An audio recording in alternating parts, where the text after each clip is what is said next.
missing, I'm a who that. I'm a who that. Long as I'm living, I'm a who that. Lose or winning, I'm a who that. Sports Coma, yeah, this is where we do that. Where we do that, where we do that, where we do that, where we do that, where we do that, Boogie like Benson, I'm a who that. I'm a who that. Sports Coma, this is where we do that. Where we do that. Welcome, welcome, welcome.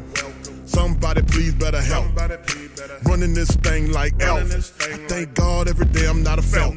Go to YouTube Live with Big Q and the guys. If you ain't ride or die, the bandwagon get flipped. Been marching in, that was way for the ring. I was yelling out your chain for the championship. Bucking on town, duck down. Falcons, pluck, get shut down. Panthers ain't much touchdown. The vision really belong to us now. So much hate on the Saints, you could probably tell. Ever since Bounty Gate hit the NFL, when things seem fishy and you probably smell the crooked referees or Roger Goodell. Yeah, running like this and I'm a who that. Every day I'm living, I'm a who that. Lose or winning, I'm a who that. It's the Sports Coma, this is where we do that. Where we do that, where we do that, where we do that, where we do that, where we do that. Boogie like Benson, I'm a who that. It's the Sports Coma, this is where we do that. You're listening to the Sports Coma with Big Q and the guys on the PRO Media Network. What do you expect from Jameis Winston and Michael Thomas in training camp?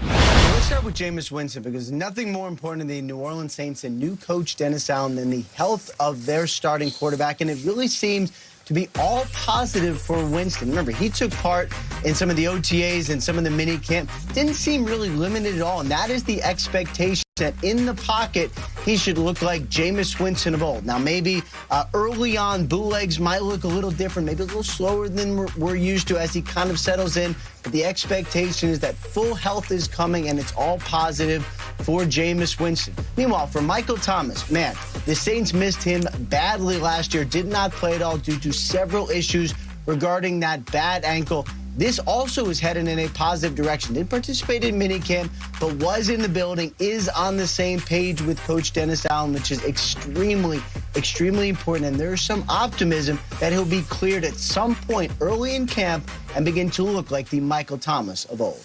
Ooh, that's exactly what who dat wants to hear. All right, Rap Sheet, thanks for that.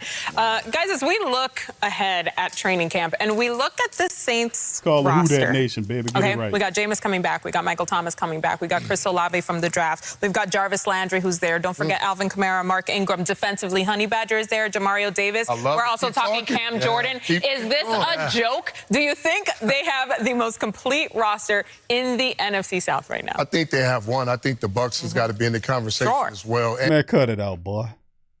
Big ups to the black and gold. We in the building. Much love to the fam. Appreciate y'all, man. Big shout out to the fam, man. We back in the building after a brief hiatus. Much love. Appreciate all of the well-wishing, the condolences. I like to give a special shout out to the entire Great Saint Think Tank for having my back during this difficult time. For those who don't know, my youngest sister passed away last Thursday. Thursday morning, she passed away. She was 44 years old. We were very close. It's a very difficult thing to deal with, but we are dealing with it the best way we can. And I appreciate the support for all the beautiful people out there for rocking with your boy in this very difficult time. So I'm back here, fam, and I'm going to continue to kind of try to do my thing the best way I can do the thing for the Who Dat Nation. So we're going to fire it up, man. We're going to have a little hear from a couple of people right here. It's Willie McGinnis spits his game about when he feels the black and gold. Thank you, Brother Tramal, for being a member for the last 24 months, my friend, the Pro Mega Star. Salute, my fam. Appreciate you. Much love. Blessings upon you guys. Thank you as well. Appreciate you. Thank you. All right, let's listen to Willie McGinnis, man, as he has to throw his beloved brother Tom Brady, who he won championships with New England. He has to throw him in there. No disrespect to Big Game James, but nobody touching the Saints with acquisitions in the NFC South. Let's hear this.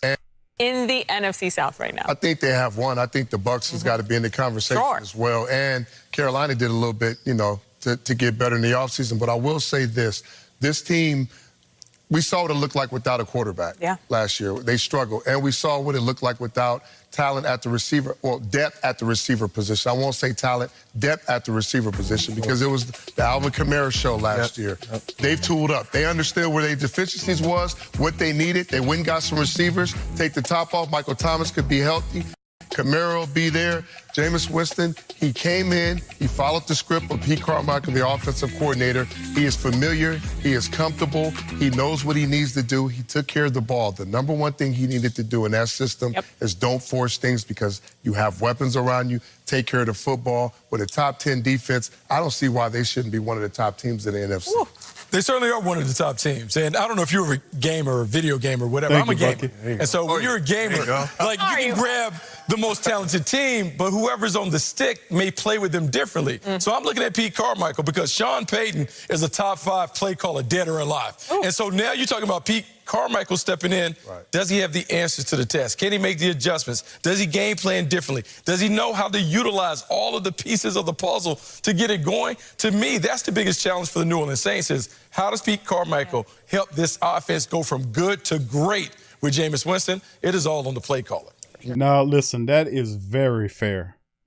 And that is what I call great commentary. Now, that's a fair commentary from Bucky Brooks. Dropping the game, saying that the biggest question is the play calling. That way he laid that out, I have no angst. I can't say nothing bad about that, because that is big. Having Sean Payton not being the play caller there, and having Pete Carmichael there, who is his key understudy, and most of the people that, and what helps Pete Carmichael is his familiarity with the players, the system, and the scheme. So the Saints did a wonderful job overall of doing their best of making sure too much change didn't happen. Now, of course, y'all guys remember we were attempting to get offensive coordinators before Pete Carmichael decided to take the job as the OC. It didn't come out the gate that way. At first, he just wanted to be a guy that was in the room, not the man. And ultimately, as the Saints started interviewing offensive coordinators, Pete Carmichael then decided, or maybe somebody talked him into it, of stepping back into it and saying, listen, we'll make sure we protect you. Listen, this is a supreme opportunity for you to get a shot. You know Jameis, you have a familiarity with all these wide receivers. And, these quarterbacks, they know your system. We've been running the same system for years. So it's not a different system. We're like, okay, what it'll look like. We know we've seen Pete Carmichael in action in past years, and we know that he helped Coach Payton construct the playbook, or like I like to kid about and call that Waffle House menu that Coach Payton used to have in front of his face. Pete Carmichael had a lot to do with that. So him being the man now, that's a fair question to see how it looks moving forward. So I can't be mad at Bucky Brooks. It was pretty cool. Here, let's listen to less of these guys. Definitely, yeah. I think I'm looking forward to seeing them this year. I do believe they have the most complete roster in that division in the NFC South. I think with them coming back with Michael Thomas, coming back being healthy, I think he adds that nastiness at that receiver position, the intimidation factor. I do believe that they're going to need to rely more on the run game a little bit with Alvin Kamara. That offensive line is getting healthy. They've added some guys there, so I think that's Jairus Byrd speaking now, y'all. I know y'all don't want to hear that, but that's Jairus Byrd. That's going to be a boost for them to just be balanced on that offense. But I do believe Jameis Winston and his health is a big concern. If he can stay healthy, that'll be a plus for them. He's in a contract year, so he'll be really motivated to play. But adding Andy Dalton behind him will be a good insurance factor for them, too, just in case something might happen to him. But I hope he stays healthy, and I'm looking forward to seeing the Saints do well this year. Wait a second, JB, because, Willie mentioned off the top as well he should. The Bucs are still in the conversation here, but you think they do have the most well-rounded roster? I do. With the additions on defense, with Honey Badger, adding him back there, that quarterback in the secondary like we talked about. I think that it's gonna bring swag. I think Honey Badger come back home. You have Jarvis Landry, who's from New Orleans. I think it's just gonna be a party down there. I think they have the most complete roster. And everybody's quick to talk about the regular season record that they have. The regular season record. Yeah. Willie McGinnis is stop being maybe I need to get some money together and send Willie McGinnis Tampa Bay Buccaneer cheerleader skirt or something, because it goes to beyond. It's no reason to think that the Saints have laid out Tampa Bay over the last 5 meetings. Then you're going to talk about regular season. I might remind you, the Saints was kicking them people ass. They were up, 10 points on the Tampa Bay Buccaneers. And the reason why they lost is because the Saints got sloppy with turnovers. That should have been a win. They imploded terribly in that game. That was awful. But the reality is, I guarantee you that won't happen again. I promise you that won't happen again. I super promise you that won't happen again. But McGinnis is a cheerleader for Tom Brady. He worked with him in New England, so of course he's going to cheerlead him. And of course that's going to take him past the logic and say, hey, the Saints loaded up all this talent, but I'm still just give me TB12. And his corny commercials on television talking about let's go, baby, let's go. To put that asterisk on. One thing about the Saints, though, one thing they don't lack is swag, and we know that. Well, their rookies have reported today. Meantime, all right, so there it is, fam, and that's what I wanted to open up the broadcast with first and foremost. And like I always been saying for some time now, welcome. You're now rocking with the Sports Coma with Big Q and the guys, where we have intense, entertaining, educating, and enlightening sport talk from your favorite sports family. I'm Big Q. I'm in the building. I like to give a shout out to the great Saint Think Tank. Thank you guys for your prayers and support during this difficult time. Once again, I love you guys. I appreciate you. And I'm representing for you, and I'm representing the Who Dat Nation and for my fam. So we in the building. So good to see you guys in this thing. Thank you, Brother Carlton, for your super chat, fam. Appreciate you. Thank you, sir. And good to see you. All right. Yes. Same to you, Brother DeWright. It's been a minute, man. Had a lot going on family-wise, man. And we still kind of working through that thing. You know, it's up and down with stuff like when you lose a sibling, you know, it's up and down days. It's like it's up and down. It's the best way I can describe it. And many of you out there have lost siblings before. It's up and down. So, you know, we're just going to do our best. Thank you once again, Brother Carlton, for your super chat, fam. Appreciate you. And a shout out to the entire Who Dat Nation, man. We in the building, fam. So I'm not going to be with you guys for very long tonight. I'm going to try to get through some news and notes with you guys and get the show over with by 10:15, 10:16, whenever the time we kicked off. But we in the building, though. So that was Willie McGinnis talking this mess about the Saints. And, of course, it's fun having that because the name of the show is The Saints Continue to Go Under the Radar, which is exactly what it is. And I don't understand how you continue to go under the radar with the type of signings that you've had. Jarvis Landry and Tyrann Mathieu signed with any team in the NFL, and that automatically catapults them into the conversation of winning the championship. But not you. Not you. Not you, Who Dat Nation. You signed these guys. They still have teams that have far less signings in a less draft than you are, and they elevate them above you, which is more than fine, because let them act as a lightning rod for all of the hype and everything that goes along, and let them keep worshiping Brady and watch we take them apart. It just gives us to have a chip on our shoulder, and I love it. But anyway, we're going to cover that, several other items that I want to go over with you in this stream. So fam, please feel free to hit the like button. Thank you. Oh, I'm sorry. It's 10:31. No, is it? Is it 10? I'm sorry. My clock is wrong. No. Oh, your time is 10:31. No, my time. My time, Central Time, is 9:32, my friend. I won't be able to have it over about 10:15 somewhere up in there. But try to be a little disciplined tonight. But big ups to the fam. Thank y'all, man. Big ups and much love to everybody in the building as we get going. Please feel free. Help me out, fam, by hitting the like button as well. Let me hit the share stream here, and we get right on into this thing and get it going. All right, and we start off, Saints still viewed as the bottom third in the NFL. This is from Chris Dunnels over there at the Canal Street Chronicles. They do a lot of great work. And this inspired me to come up with the title for this one, called The Saints Continue to Go Under the Radar, which is more than fine. You know, and of course, I opened the broadcast up with Ian Rappaport talking about the fact that Michael Thomas should be ready for training camp. Jameis Winston will be ready for training camp. And everybody's playing with a chip on their shoulder. All these past losses, the Saints definitely filled in their needs, overly done it on the wide receiver room. Jarvis Landry, Chris Olave, those guys are impactful there. Not to mention that we were able to get Tyrann Mathieu on the back end with Marcus Maye, who should be ready to go for training camp. But, you know, whenever he gets his court situation in August, he should miss 3 games starting when the regular season starts. But nonetheless, we got depth and we're prepared. And let's jump in this one right quick, fam. Is the reason they say they play the games after a decade plus of being viewed as an immediate contender in the NFL due solely to the duo of Breeze and Payton at the top. The Saints are now faced with uncertainty moving forward. The uncertainty has trickled into the NFL media and fans, with many pundits questioning the legitimacy of the Saints' chances in 2022. For instance, CBS Sports' latest power ranking The Saints came in as a bottom third team in the NFL, 21st. You want to talk about disrespect,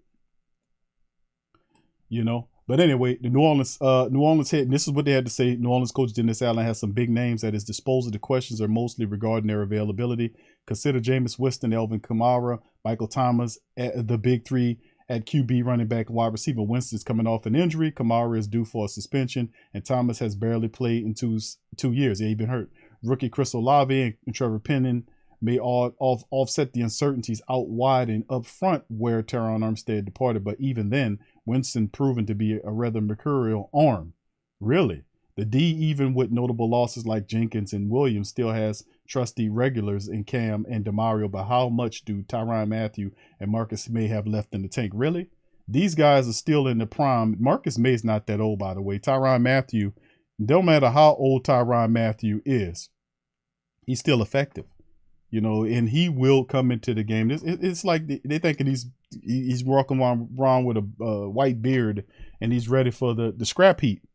You know, I mean, you think about it. That guy even mentioned, matter of fact, in this article, he didn't even mention Jarvis Landry. So if you talk about Jameis Winston, if you look at Jameis Winston, he didn't have a big injury history. But it's only when they talk about you, they got to downplay you. Alvin Kamara, we don't know what's going on with that, but we have depth. We'll be fine. Michael Thomas is, he haven't played in 2 years because he's been hurt, but we got Jarvis Landry. He's not mentioned. Chris Olave, Trevor Penning, those guys help out as well. And Malcolm Jenkins and Marcus Williams. Now you're going to start shouting out Marcus Williams like he was a Pro Bowler? Like he was a big-time Pro Bowl player? And Malcolm Jenkins was at the back end of his career. He was smart, but he lost several steps. Marcus Williams did a decent job, but you definitely upgraded in the safety area. And Marcus Maye is a guy that when he's healthy, he plays, but the Saints have depth behind that guy. Really curious they put the Saints at 21st. A smart guy would have kind of had them somewhere in the middle of the pack, but 21, I hate to look at who they have ahead of us. And of course, the sentiment was echoed by Walter Football, who have the Saints in a similar spot. They put you at 22. Right? Previously, you were 20th, and Payton and Breeze are gone, and they had you at 20th with Payton and Breeze, Armstead and Marcus Williams too. The Saints have a chance to win what we thought was absolutely a terrible NFC South, but Tom Brady ruined that by canceling his retirement plans. Really? So we got some more guys we need to order skirts for. New Orleans will now be in a mediocre or slightly better purgatory until the front office finally decides to blow up the entire operation and begin from square zero, as the Hall of Fame running back once said. Really? Who wrote this? Who wrote this crap? They got you listed at 9-8. Well, this year, they're talking about until you finally blow it up. There will be no blow up. I'm about to say something. This will not be a blow up of the team. The Saints have a healthy mix of youth and veterans, which the youth learns from the veterans, and the winning keeps going. That's the proper formula to long-standing success. Walter Football is an idiot. Then we go to NBC. Michael Thomas, Jarvis Landry, Chris Olave make a nice receiving duel. Oh, it's just nice. Not awesome, not spectacular to have the mighty Mike Thomas, Jarvis Landry, who was both of those guys are super uber impactful and productive, slick route runners and true professionals. And Chris Olave takes the tops off for defense, slick route runner in his own right, super speed and professional. They are nice. Not fire, not awesome, but nice. But the Saints are banking on Winston not morphing back into turnover machine he was in Tampa Bay. Best of luck. See, and see, that's the type of mediocre commentary, and that's NBC with this. Best of luck that he don't morph into it. Jameis Winston's been with the Saints for 3 years, by the way.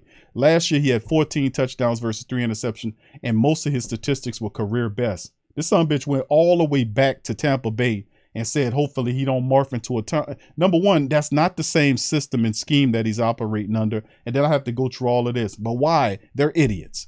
So it's just going to show you that some of these people says, what do you think? Do you agree with these rankings?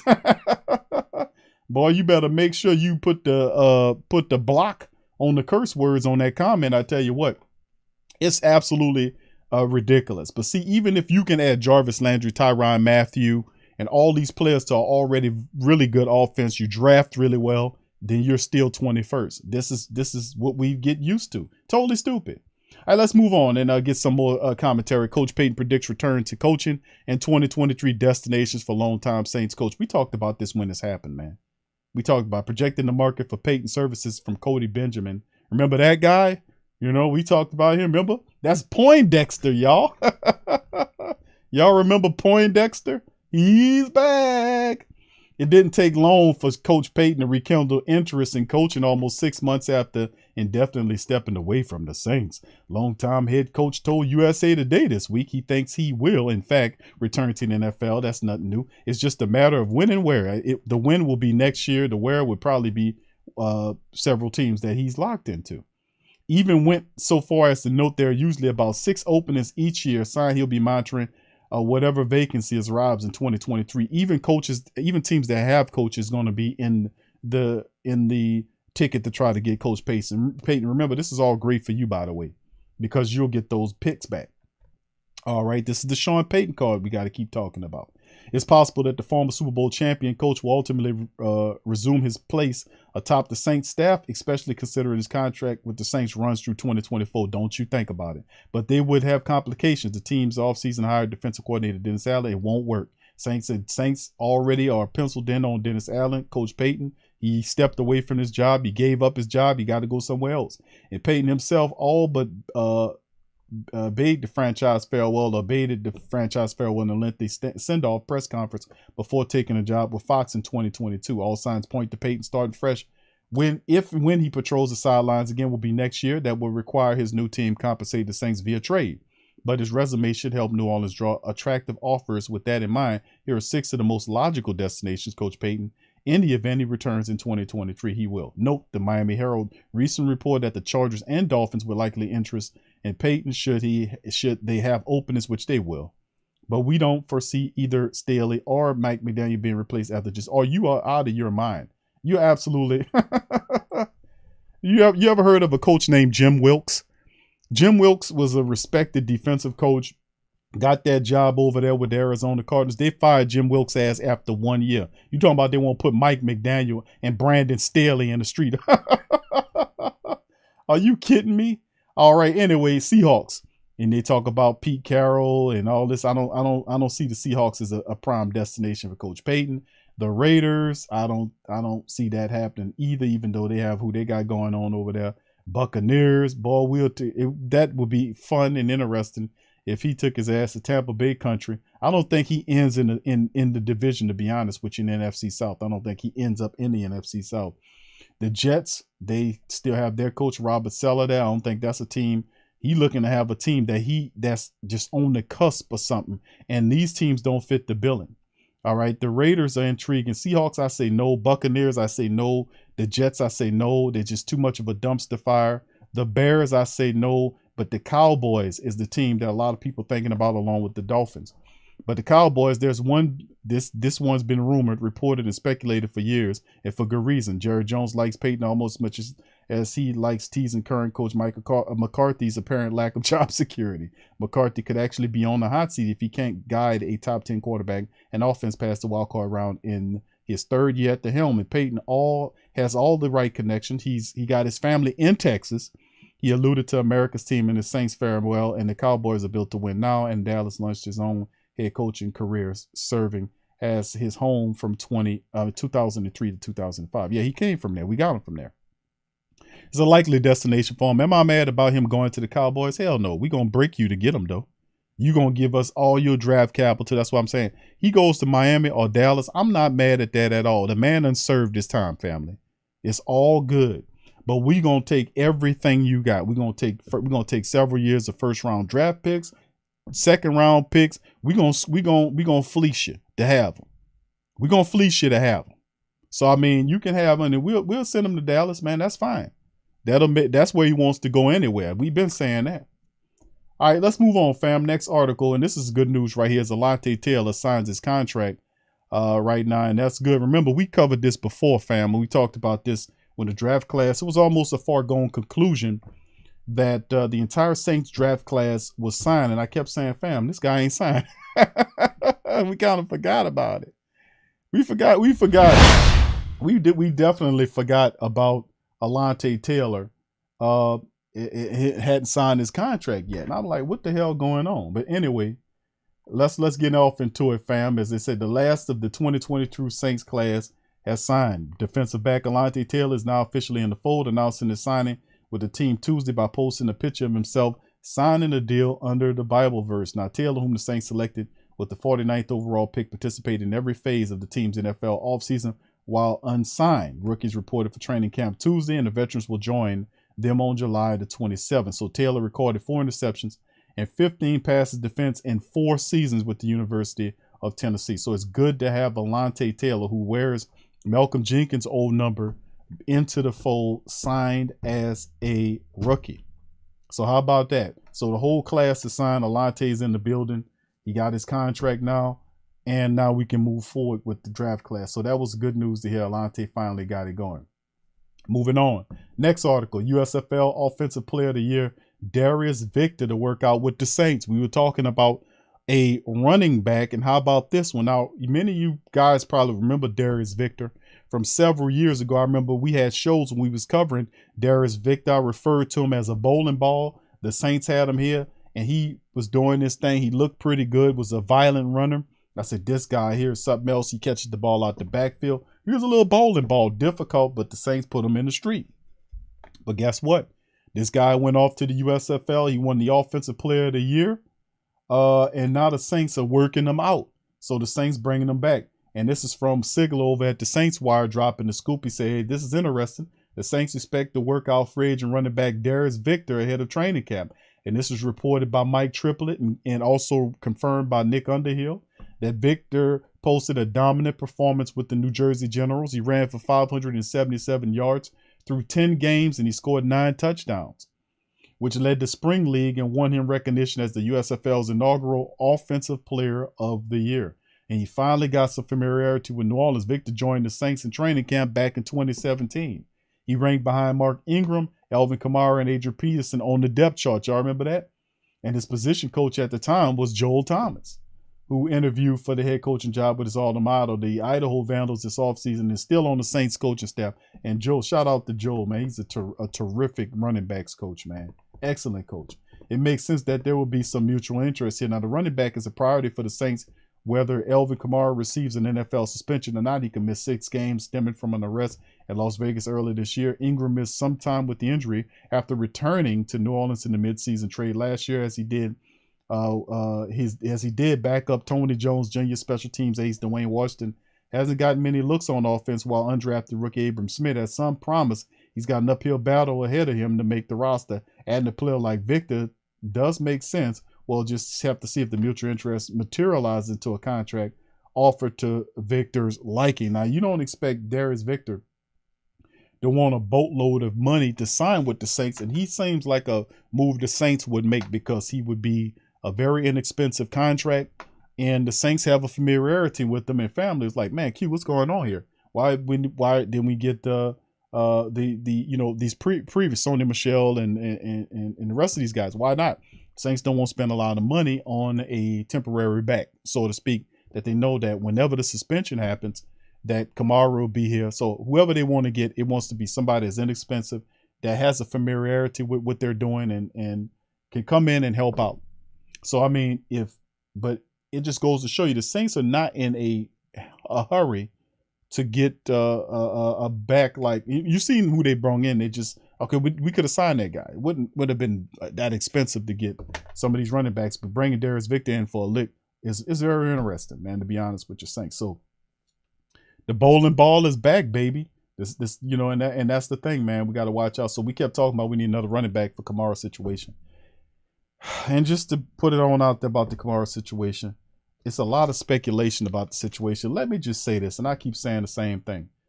As soon as, his case is August the 1st, when the NFL, when it would have happened, anything could happen. They can ask for an extension, they being Kamara's legal team. Could ask for an extension, pushing that shit down the line, further down the line, you get me? And extending out more time until the case happens. They can ask for an extension. The court grants it. That puts more time in it. If they settle with this man and then give them money. The NFL won't rule right away. It'll take a little bit before they rule.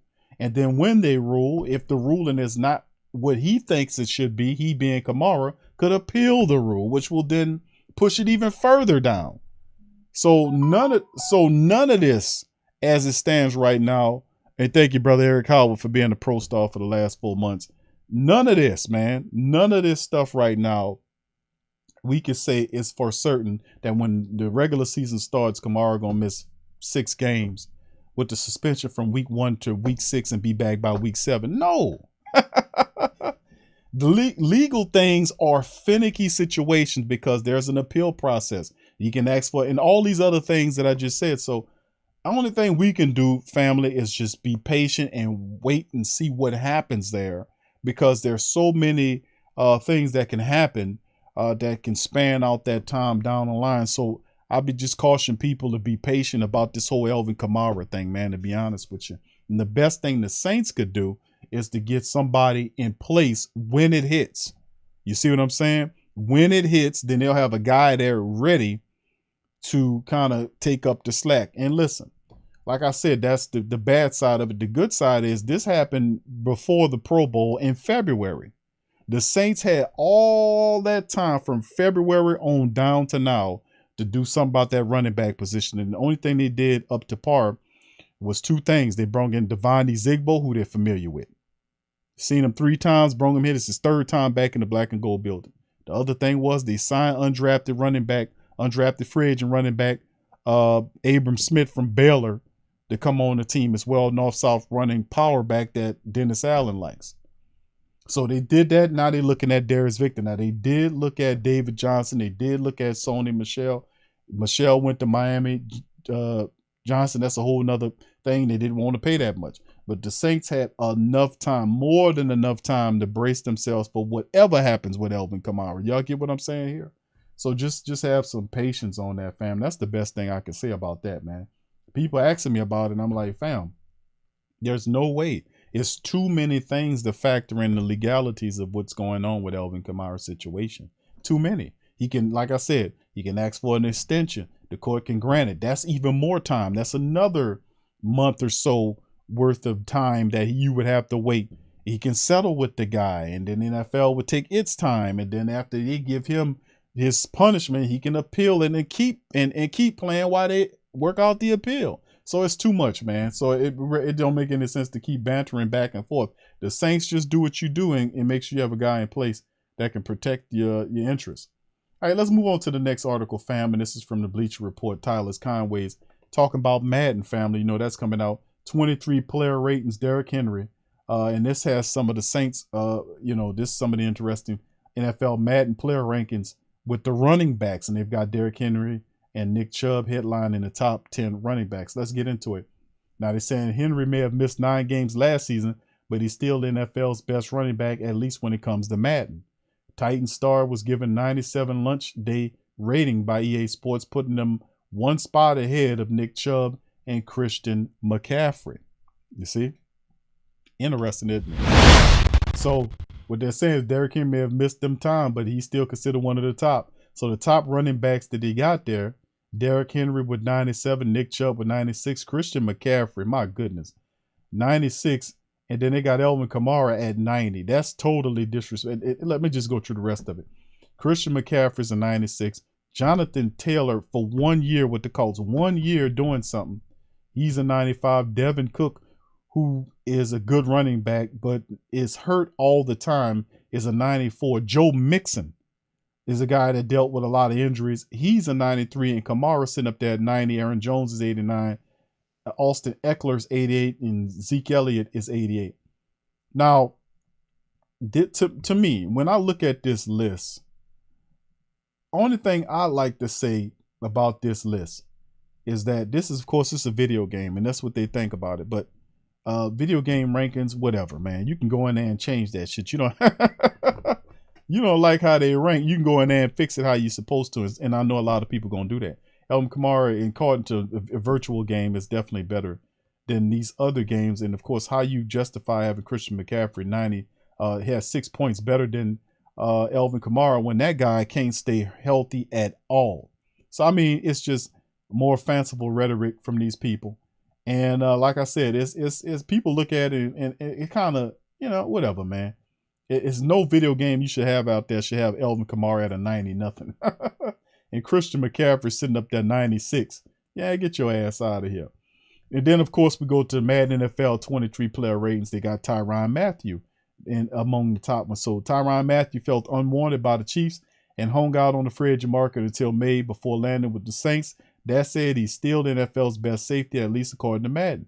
EA Sports revealed ratings for safeties Wednesday, and Mathieu was the position's top-rated player with a 94 overall. Behind him was Derwin James, the Chargers, Budda Baker, Kevin Bayard, Micah Hyde from the Bills, Justin Simmons from the Broncos, Jesse Bates III from the Bengals, Jordan Poyer from the Bills as well. So the Bills got two safeties in Micah Hyde and Poyer in the top 10. Harrison Smith's hanging in at the 90, and Jamal Adams former Tiger is at 90 at spot number 10. So Tyrann Mathieu is there. So you get one right, the other one wrong. So yeah, Tyrann Mathieu. Listen, even the video game people know that Tyrann Mathieu is a ball player, man. He's super intelligent, has a nose for the ball. And the great thing about him and Marcus Maye that improves the Saints with Dennis Allen, and I spoke about this before, is the fact that they're interchangeable. The Saints could disguise coverage and that's something that these people are not talking about. When he went and got Tyrann Mathieu and Marcus Maye, these guys can play either safety position and can switch between either safety position seamlessly. They're both highly intelligent safeties that don't get fooled by the opposing quarterbacks. Dennis Allen could disguise coverages with these safeties and do all kind of stuff that will completely dumbfound a lot of these quarterbacks out here that we got to run over in this upcoming season. So they're not talking about that. They're not recognizing that. They're schmoozing right over that stuff. But I'm telling you, we know what time it is. Anyway, let's move on to the final article right here. Saints 90-man roster for training camp by uniform number. So, of course, we know that the 90-man roster, coming up for this upcoming season, fam, we got to do what we do here. And thank you, Bishop. Thank you, Bishop. One love for your super chat. For your cash app, my brother. Thank you. Appreciate you and God bless you. Thank you, fam.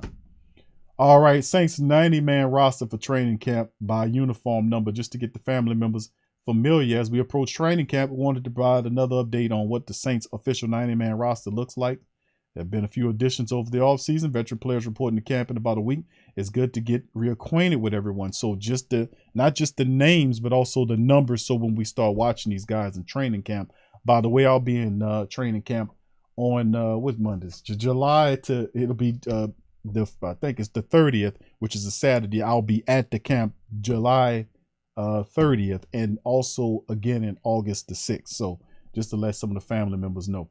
All right, so a roster cuts will be here before we know it. We put together our latest Saints 53-man roster project, blah, blah, blah, blah. And here's some of the Saints 90-man roster and numbers. Number 1, of course, we know Marquez Callaway keeps that number. Number 2 is the man, Jameis Winston. 3 is Will the Clutch Lutz is back. Another big thing as well. As Will Lutz returns from core surgery, that's astronomical because he brings our kicking game together. Very big pickup. We talk about Jameis being healthy and Mike being healthy, but man, Will Lutz being healthy, family, is one of the best kickers in the league, not named Justin Tucker. And let me tell you something. This guy means a lot because we lost several games last year due to bad kicking. We had to go through all of these different fanciful kickers, and having Will Lutz back is clutch. Let me tell you something. Number 3, he wearing it. Number 4 is Blake Gillikin, punting you off the Gillikin's island way into the next continent somewhere. Blake Gillikin, making us almost forget about Tommy Morstead, man. How about that? Blake Gillikin's there, number 4. Andy Dalton is wearing number 5 for the black and gold. Number 6 will be worn by Marcus Maye. So number 6, family, is Marcus Maye's jersey. Kind of weird, the single numbers. I got to get used to seeing the safeties out there with those as well. So Marcus Maye with number 6. Taysom Hill returns with the number 7. Traquan Smith is with number 10. Deontay Harty, used to be Harris, is now Harty with his classic 11. Chris Olave will be wearing number 12 for the black and gold. Mike is his 13. Mark Ingram with 14. Their backup kicker, John Parker Romo, will be wearing 15. Ian Book wearing that Joe Montana 16. Number 17 is by the family favorite Kevin White. Aesop Winston wearing number 18. 19 is the practice squad punter Daniel Whelan. Be wearing number 19 for training camp. Number 20 is Pete Werner, of course. Number 21 is Bradley Roby. Number 22 is Chauncey Gardner-Johnson. Number 23 is Laddie Daddy in the building. 24 is Dwayne Washington. Number 25 is Daniel Sorensen. He'll be wearing 25 for the black and gold. The former chief. PJ Williams, the old handshake coordinator, returns with the classic 2-6. 27 will be worn by Alontae Taylor. He'll be putting on that Malcolm Jenkins old number. Number 28 is Devani Zigbo, the running back. He'll be wearing number 28. That old remember that used to be Ingram old jersey. Number 29, Paulson Adebo returns opposite of Laddie Daddy. Number 30 would be Justin Evans, the former Buck safety who missed a couple of years. He returns back to the Saints healthy. He'll be a big part of the Saints rotation too, man, coming back. He's an X factor. We're going to talk about him down the line. 31 is Bryce Thompson. You can't keep talking about Bryce Thompson. All he does is make plays. If he stays healthy, he should help the Saints a lot in the secondary and on special teams. Number 32, Tyrann Mathieu, the Honey Badger, wearing number 32. Abram Smith with number 33, the running back from Baylor. Tony Jones Jr.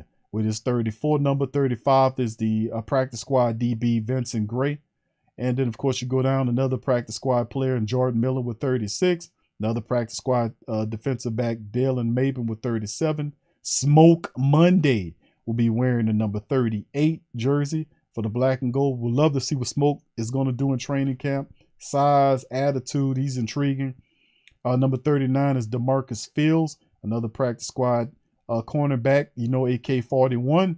Number 42 is Isaiah Pryor, another practice squad linebacker the Saints brung in. Number 44 is Lucas Krull, the Pitt Panther tight end is going to be there wearing number 44. Number 45 is Nephi Sewell, linebacker, practice squad guy there. Adam Prentice, the only fullback on the roster, it will be wearing that 46. 48 is JT Gray, made a Pro Bowl last year at special teams, comes back with that 48. 49 is lone snapper Zach Wood returning. Andrew Dowell is the linebacker wearing number 50 and that crazy looking helmet. Number 51 is y'all favorite Cesar Salad Ruiz is back there with the number 51. DeMarco Jackson will put up that 52. 53 is Zach Bowen returns there because if Zach can do something. All right, 54 is Taco Charlton. He is wearing number 54 for the black and gold, a long shot to make the team. Number 55 is Caden Ellis. He returns with that number. Demario Davis with his classic 56. They don't even got a picture for Josh Black. They usually put like a helmet, like a Saints helmet, like a generic helmet, just sitting on the field or just sitting on the bench. None of that. Josh Black is blank. Number 57 wearing old Ricky Jackson. See, that shouldn't even be a thing. Number 57 should not be allowed to be worn by anybody, just like you won't see nobody wearing number 9. Anyway, Eric Wilson, the veteran linebacker for the Saints, is wearing his 58. Jordan Jackson is one of the draft picks, the last pick for the Saints this year, wearing number 59 for the defensive lineman. Gerald Hawkins, who's the veteran offensive lineman, wearing number 63. Derek Schwieger with 64.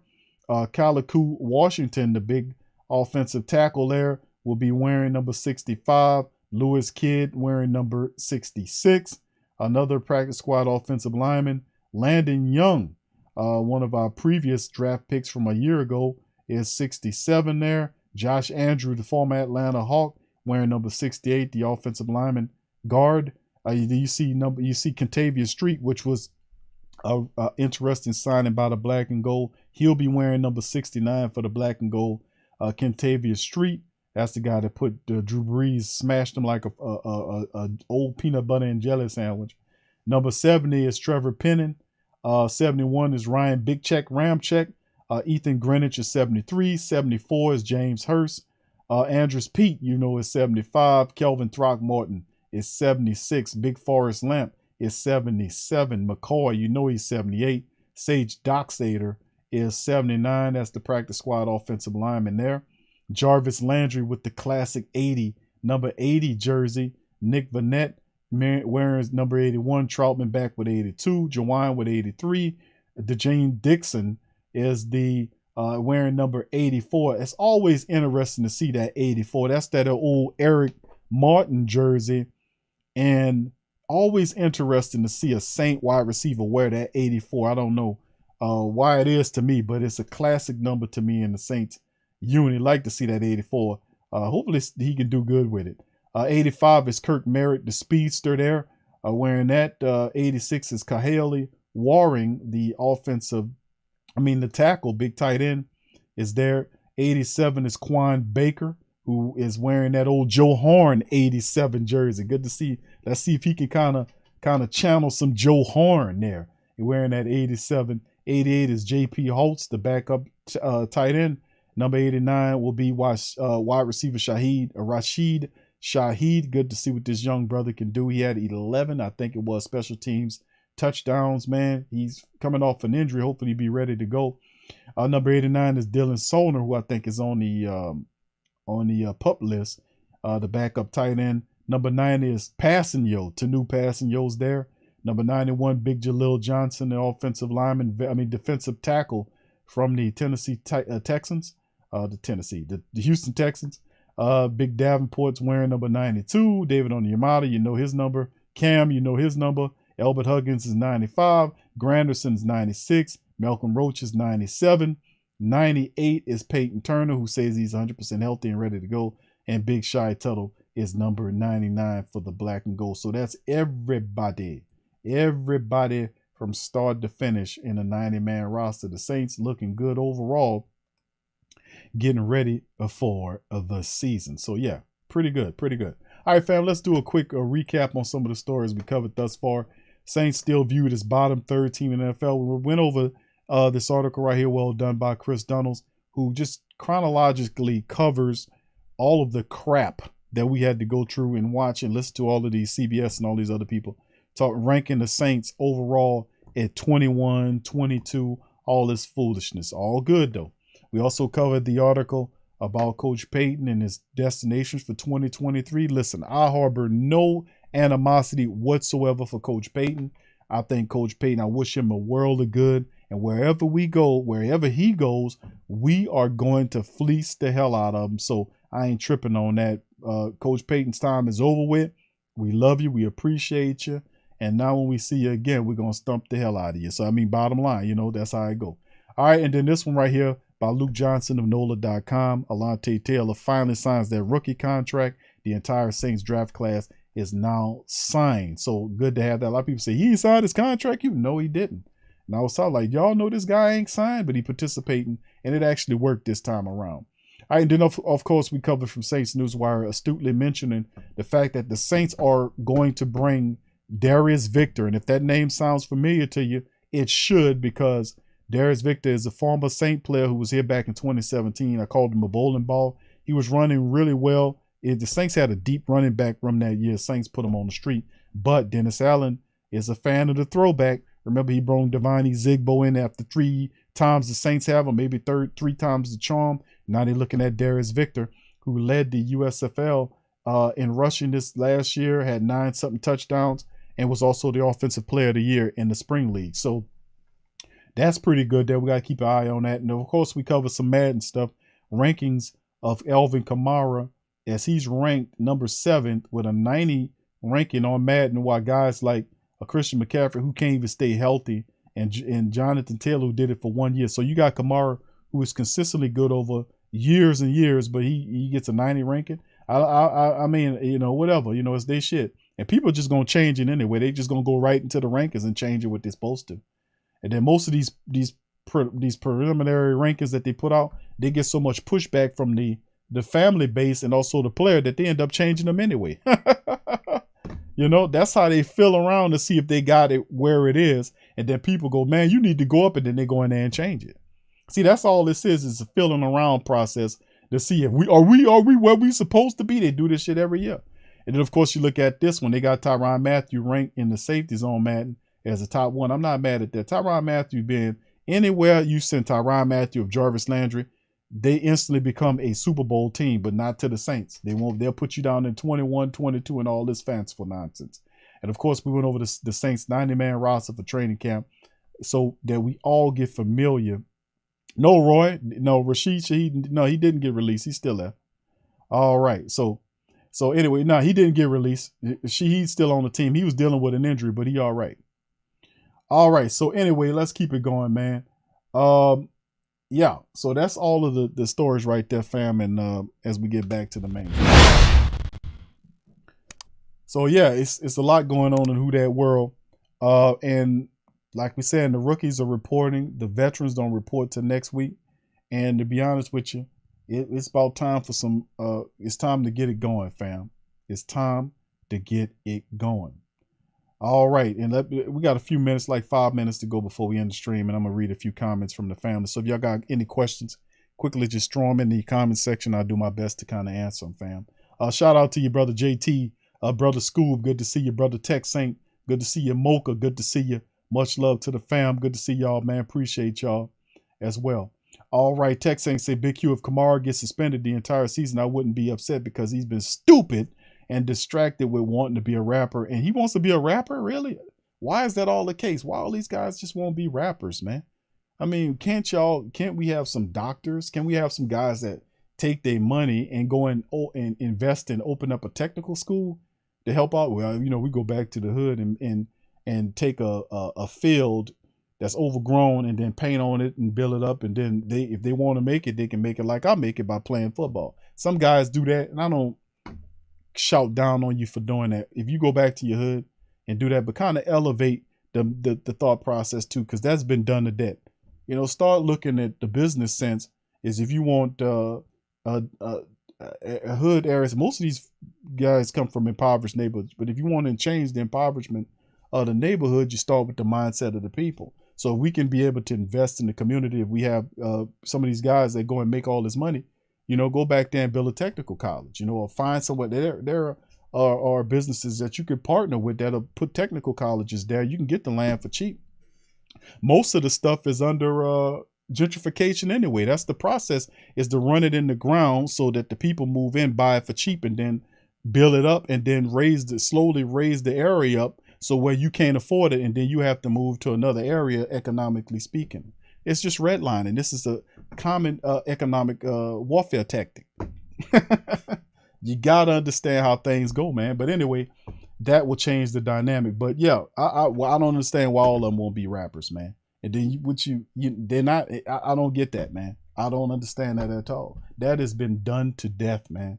I mean, do something else. Why don't you? I guess they all gravitate around the same bubble of thought. Sometimes you got to elevate, man. You got to. Thank you. Text. Yeah, he made some decisions, man. That was a bad decision. Doing that, not walking around, being out there 5 o'clock in the morning, what you expect gonna happen, fam? Unless you ain't out there working or doing something, and you out there operating. What can I tell you, fam? It's just a bad deal. All right, Black Charles says, he said, that's what I like about our secondary, all hybrids. Maye, Mathieu, Gardner Johnson, even PJ Williams offense. Yeah, exactly. Good comment, Charles. Good comment. All right. So, yeah, Reginald said, boy, stop those lies about the Shaheed. He got something like family or a new kick punt return. What? I don't know, Reginald. Reginald, I don't know what you're talking about, brother. He said, stop those lies about Shaheed. He got something like him. New kick. I don't even understand what you're saying, man. Rashid, maybe you need to go do some research, bro. Rashid Shaheed is a dude that had he got over 10 kick returns and punt returns. You don't know what the hell you're talking about, Reginald. You need to go do some research, partner. All right, Tedra says, okay, starting out of the non-football injury list, not on the team, my bad. Okay, thank you, Tedra. Yeah, he hurt. He dealing with some injury right now, but they got him listed on the 90, so, we'll see. All right. Okay, Reginald saying, get it right about, okay, I don't know, Reginald. I don't know. Reginald, who are you talking to on there, brother? I don't understand. All right. Scoops, thank you, bro, for being a member for 28 months, and Carla for 9 months. Appreciate you, baby. It's a lack of real heroes. I mean, it's at some point when you become a man, bro, it's a conditioning, like the culture. It's like all of the culture. It's like at some point the culture got turned away. It's like when you create something that's positive and empowerment, the society and the people who run the society, not regular people at this level. I'm talking about these people up here who got the influence of these platforms. They don't want it to be that way because they don't want competition. All this is because they don't want competition.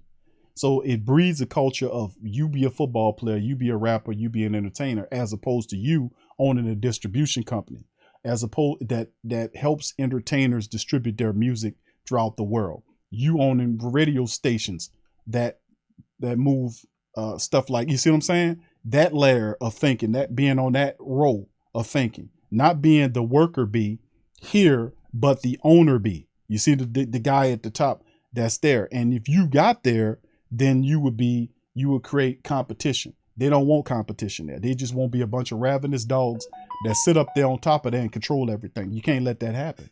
And you can't be that mad at them because we complicit with helping them now. We got to stop turning our children over to this crap out here. We got to be able to stand up and take a stand. The moment you take a stand, that all ends. I promise you that's how it works. So yeah, it's all about imagination. People got to understand. One, they need to have more football leagues out here. If there is all kind of funny business going on and people don't like what's going on, like the Sesame Street, or whatever that crap is that I seen with the little thing didn't look at the kids and all that, man, if that actually is going on over there, then you don't have to do nothing but economically boycott them. Look at what your ancestors did back in the day when the people was doing that funny business with Rosa Parks on them buses. What they did, they started carpooling, walking, riding their bicycles. What happened? Man, that collapsed all of that. Say, you can still whatever you want then. You don't have to do nothing, none of that. Just be on code and do what you're supposed to do. And you'll change the dynamic by not participating. Pull and draw your money back. It's simple. But a lot of these impoverished situations, you don't have to be rappers and all this kind of crap. Be an owner. Own some stuff. Go own a team, own a league like Cube. Cube got the league. That's big. Own your own league. Go and own the distribution company of where these clothes, where you go. Not just having a little, you see what I'm saying, on that level. It's like they want to just get there and participate and just fall in line. Stop falling in line and create the line. That's what I'm talking about. And until they do this stuff ain't going to change. It's going to keep doing the same way. They hear what I'm saying. It's just whether or not you got the balls enough to do it, because when you start getting up there in that air, then things get really hardcore. You got the strength to deal with that, you might as well do it, because if you falling behind these other people, you're going to be lost forever, man. Bottom line. That's why I keep doing, when people ask me about stuff, I always tell them the same thing. Do you at the best you can, and don't fall in line with these people. You represent who you are. You speak how you need to speak. You keep it real how you need to keep it real. I ain't gonna tell you to fall a line and talk like that man or talk like that woman to make it. No, you create your own land. You create your own stuff. You create your own world. You don't have to live in you don't have to live in nobody's world. Create your own world. That's what it takes to have imagination. Imagination simply is an image. It's a nation of images. That's all it is. Imagination. It's a nation of images that come from you. You don't have to have their stuff, the cookie cutters. You create what you want, and then you take it to the next level. Yeah, it's gonna be hard, but it's gonna be hard anyway, fam. Falling behind is not the thing we need to do all the time. Sometimes you need to step up and step out. You got that? Did you catch me on that? Did you get that? All right. So anyway, bottom line is I'm gonna get a few more in there. I was ranting and raving, man. So let me do that. I'm good, bro. Big ups to the fam. Thank y'all for well wishing, man. Yeah, I hear you, School, man. Yeah, they ain't nothing though. They weak. Them people you talking about weak. They have to break you down like this and then put all that stuff. But the moment you say enough is enough, you shrug that off. They don't got no power. Them people don't have no power, bro, except for what you think they have. Everything driven on what you think. Like the moment you said this money ain't worth nothing, it's not worth nothing. You get me? It's all driven by you. So when you say enough, it stops. But enough of you have to say enough to make it stop. You get what I'm saying? And that goes through whatever I'm talking about. You can apply that to anything. All right. So big ups to the rest of the fam, man. Listen. All right. C-Rob, what's up, babe? He said that's nonsense about Kamara. He's on board to create black banks and hasn't spent $1 of his NFL. Is he on it? Well, hey, bro, I haven't heard anything about none of that, bro. They talking about him with his decision making on the street, him fighting people and beating up people. All this other bank stuff, that's good, C-Rob. I applaud that. I applaud that. I applaud the black bank thing, bro. I mean, that's cool because you don't have too many of them, just like you don't have too many farmers and all this kind of stuff. That's cool. You know, I ain't mad at him for that. We talking about the football acumen with him on the street fighting and stumping on people at 5 o'clock in the morning. That's what they talking about, bro. So you do one good thing over here, and then this other thing is not a good light. He shouldn't have been out there doing that. That was stupid. That's what the people are referencing. They're not talking about him with this other stuff. And then we talk about the rap thing, man, it's been done to death, man. I mean, it's been done to death, man. We need to do something else. That's the point. Is that you need to do something else. Do something else. All right. Reginald. Okay, I got you, Reginald. I don't know. I ain't know what you were saying, brother. I ain't understand. I ain't get it. All right. Who else we got? Gundam says Oklahoma Business Enterprise 1908 was one of the problems until they destroyed it. Yep, but guess what? You can't stop there, fam. You can't stop. You got to learn from it. You know, and then not only that, but a lot worse than that was done. And that wasn't the only one in Tulsa. There was several dozen across the nation.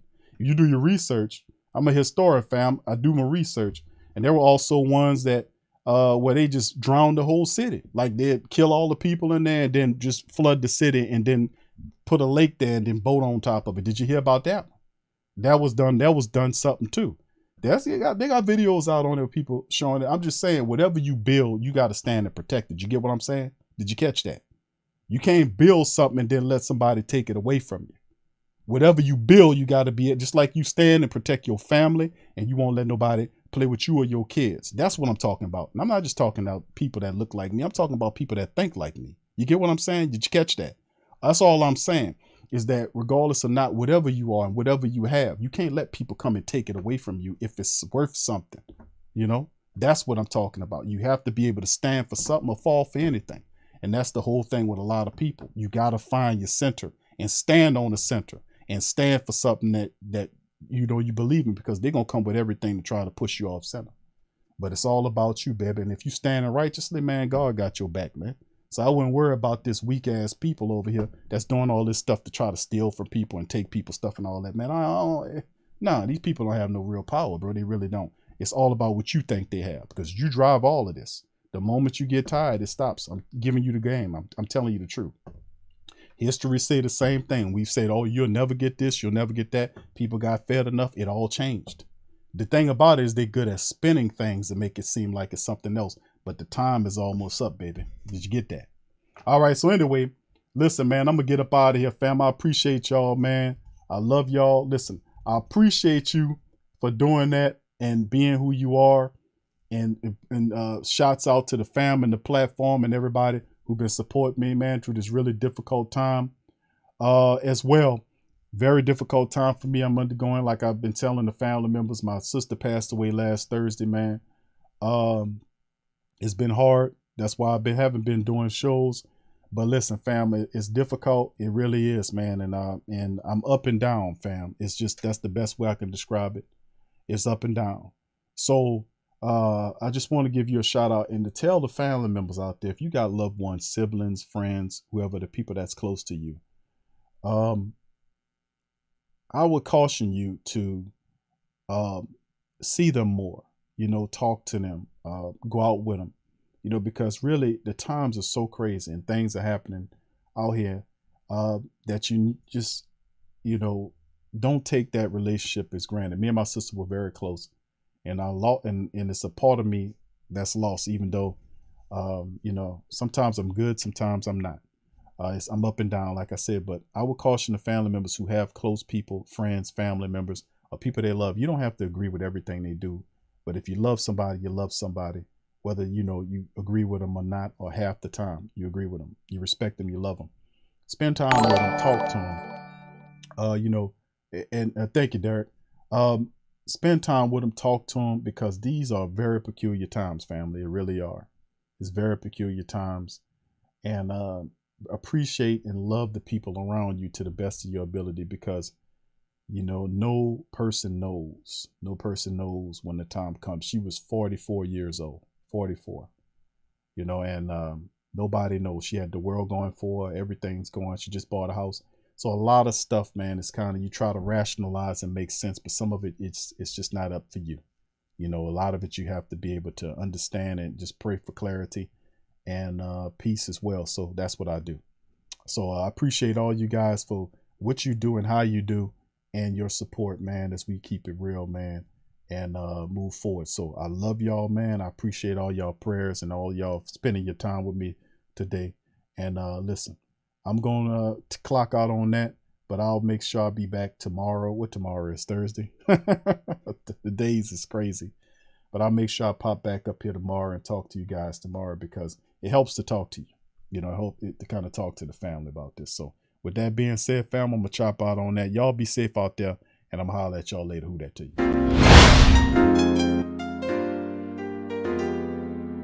Yeah.